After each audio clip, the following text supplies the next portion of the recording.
Over 1,000 years ago in the bustling city of Baghdad, there lived a man whose thoughts would echo through the corridors of history. His name was Abu Nasr Al-Farabi, a name that in Arabic means father of wisdom. And wisdom is exactly what he dispensed. That's why he was also called El-Muhallam El-Thani, the second teacher, with the first being none other than Aristotle himself.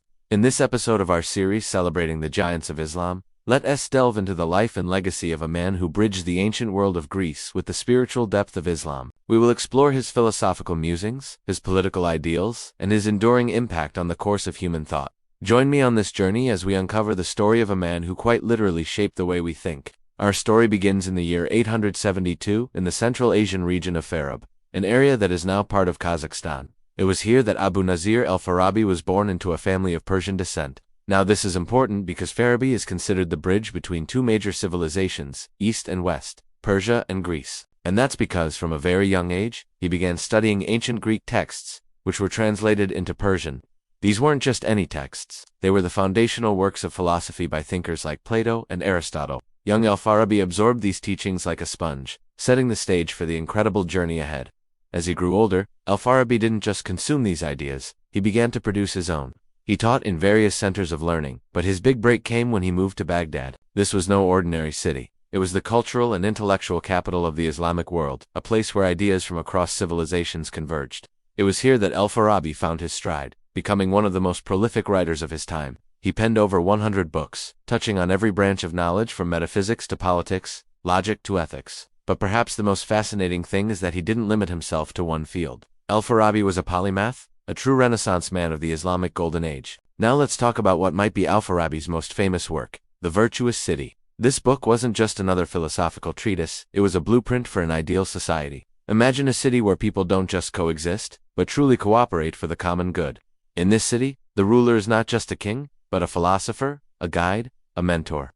The citizens aren't just subjects, they're participants in a shared project of self-improvement and societal progress. This concept of the virtuous city is not just an academic exercise. It's a reflection of Al-Farabi's deep concern for the state of the world he lived in.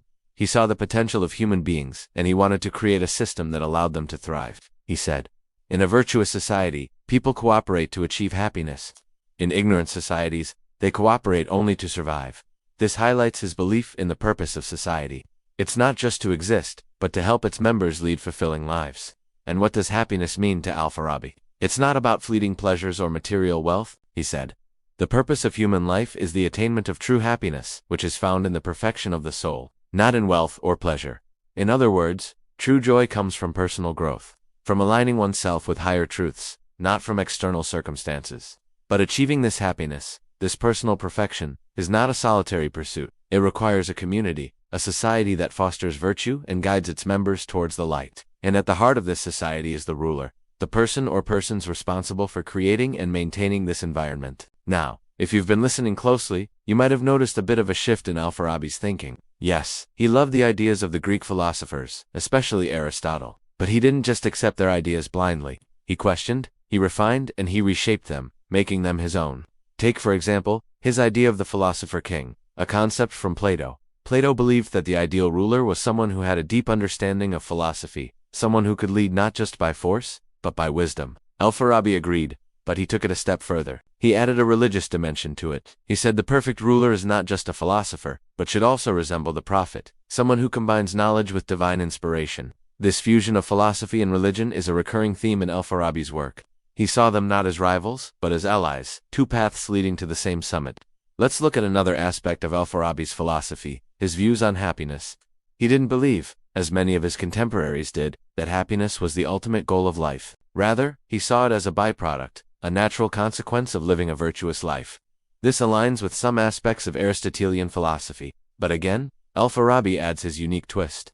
He doesn't just define happiness in terms of individual virtue. He places it within the context of the community. He believed that true happiness could only be achieved in a virtuous society, a place where the pursuit of excellence was a shared endeavor. But how does one cultivate this virtuous society? What are the building blocks of a happy, flourishing community? For Al-Farabi, the answer lay in the principles of justice, moderation, courage, and wisdom. These four cardinal virtues formed the bedrock of his political philosophy. Justice ensures fairness and equality. Moderation promotes balance and self-control. Courage inspires bravery and resilience. And wisdom serves as the guiding light. helping individuals and societies make the right choices. Al-Farabi's brilliance wasn't confined to the realm of philosophy and politics.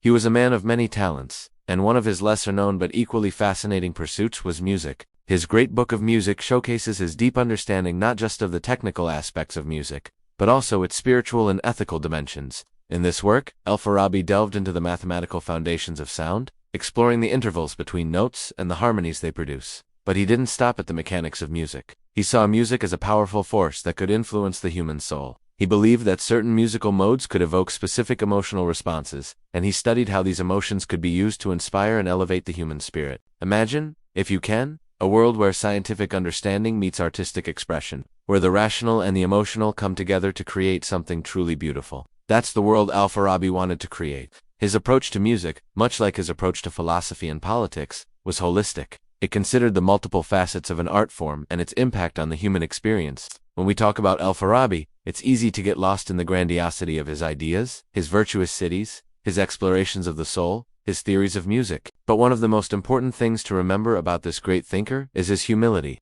Despite his immense intellect, his vast contributions to knowledge, Al-Farabi remained grounded. He didn't seek fame or fortune. He lived a simple life, dressed modestly, and his focus was always on teaching and writing. He was driven by an insatiable curiosity and a desire to understand the world and his place in it. This blend of intellectual prowess and humility makes him all the more relatable, all the more inspiring. He died in 950 CE in Damascus, far from his birthplace, but his legacy lived on, influencing generations of thinkers both in the Islamic world and in Europe. His ideas helped shape the course of history, laying the groundwork for centuries of philosophical and scientific inquiry. As we bring this episode to a close, let's take a moment to reflect on the life and work of Al-Farabi.